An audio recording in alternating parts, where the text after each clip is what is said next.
I'm back.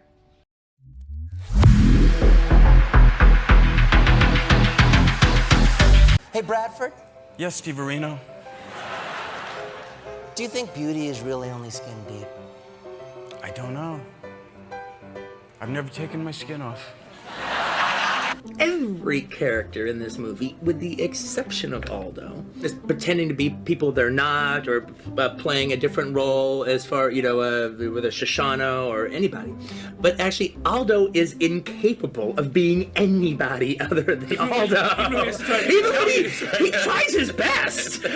He's not throwing it away. He thinks he's doing a good job.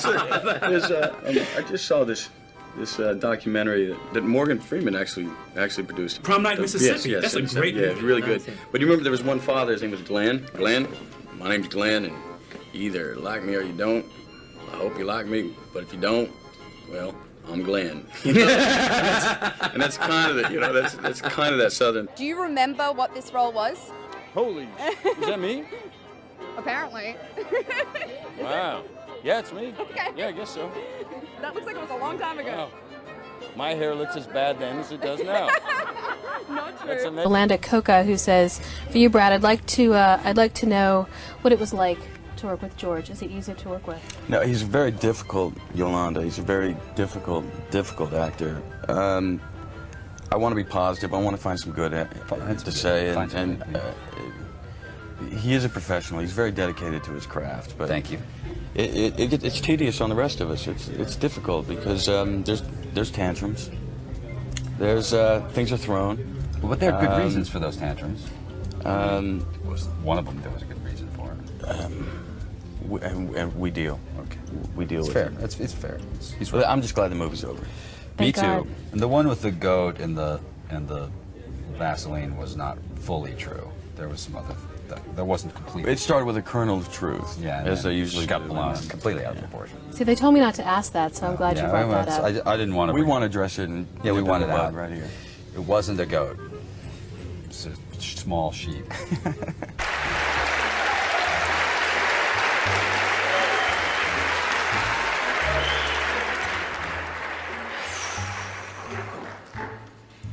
I got to add this to my Tinder profile.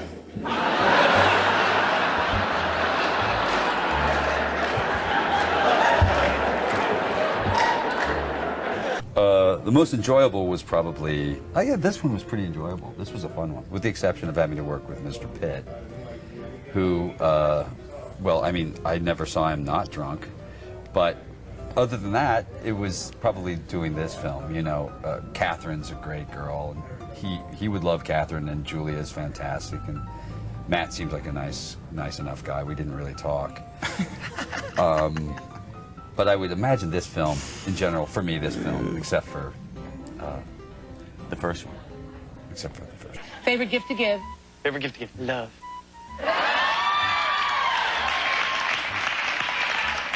Love that, Brad. Favorite gift you ever got?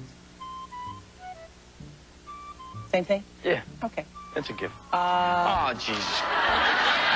Okay, this is really good. This is really good. Everybody has one of these. Favorite teacher? What do you want? My dad bought me a car. Okay. Favorite teacher? Favorite teacher? I had this teacher in college who I absolutely hated, the art student. But he's my favorite because he pushed me, pushed me, pushed me. Okay. Can't remember his name.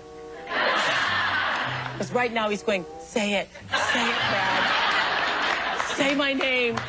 I've told all the students for the past 12 years. You know, every now and then you get that kind of Dead Poet Society thing, that guy who just goes completely against the norm and how a class is supposed to be run, and how it's supposed to be taught in the book, and just tosses the book. And this was that guy? This was that guy. Whose name you can't remember? Okay. And my third grade teacher was nice looking.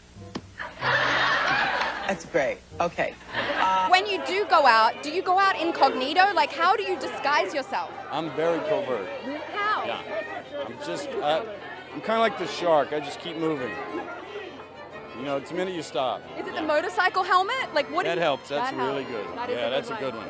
Except when you get into a restaurant, you got to take it off. Or have a crash, which did happen. Yeah, that happens too. Thank you, Leonard, for that. That was actually good fun. I thought it might be a little painful looking back. I really enjoyed that. I thank you. I've always appreciated your words on film.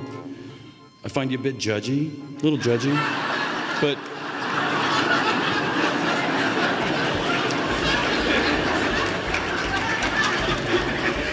I thought that was a pretty good presentation, though. I would say we had a really good start. There were a couple of logic issues along the way. Your protagonist, a few lulls, but good finish, big finish. I'm gonna give you 3 stars. You are known as someone who uses your celebrity to raise awareness for worthy causes that the media overlooks. Well, I've always said... Is that why you're on this show? I can't... I'm not sure why I'm on the show. Let's be honest, it was a difficult part. A guy who gets high, takes his shirt off, and doesn't get on with his wife. It's a big stretch.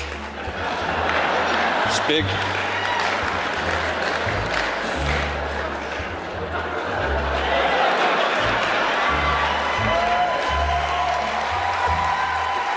If you were an old man and you had to give... I am an old man.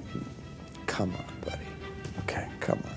You're old man. Okay. I'm talking like 45 or something, okay? Favorite TV couple? Favorite TV couple. Oh, geez, Ross and Rachel.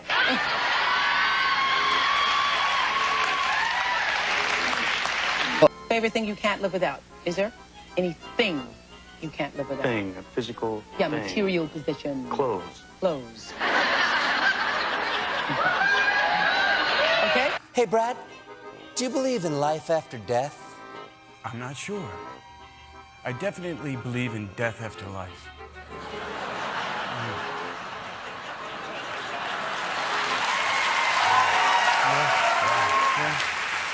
Gotta say, that's deep. Yes, I am, aren't I? Yeah. I want to thank my co-stars, Leo, Margot Robbie's feet, Margaret Qualley's feet, Dakota Fanning's feet. Seriously, Quentin has separated more women from their shoes than the TSA.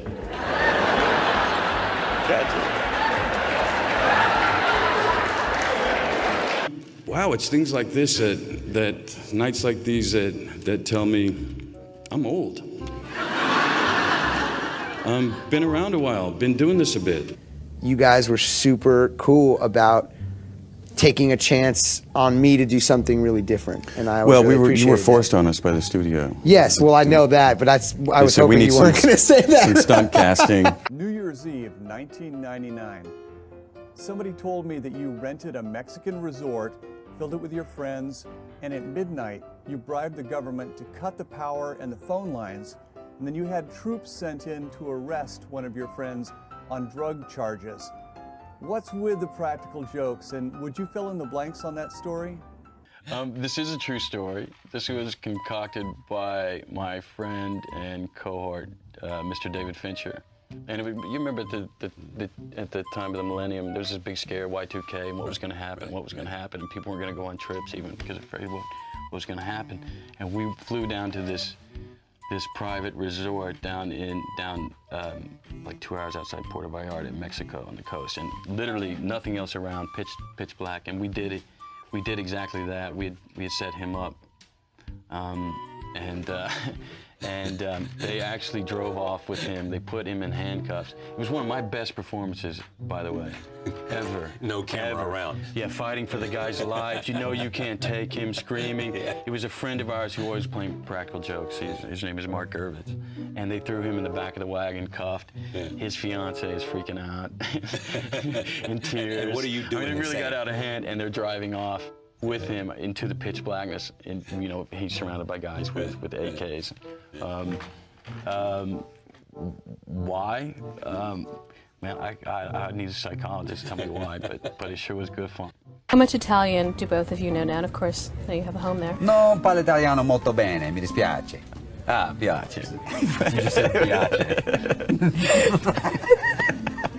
Is that a word?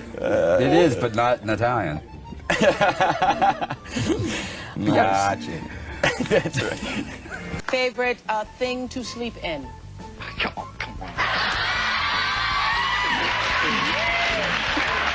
The sheets. The sheets.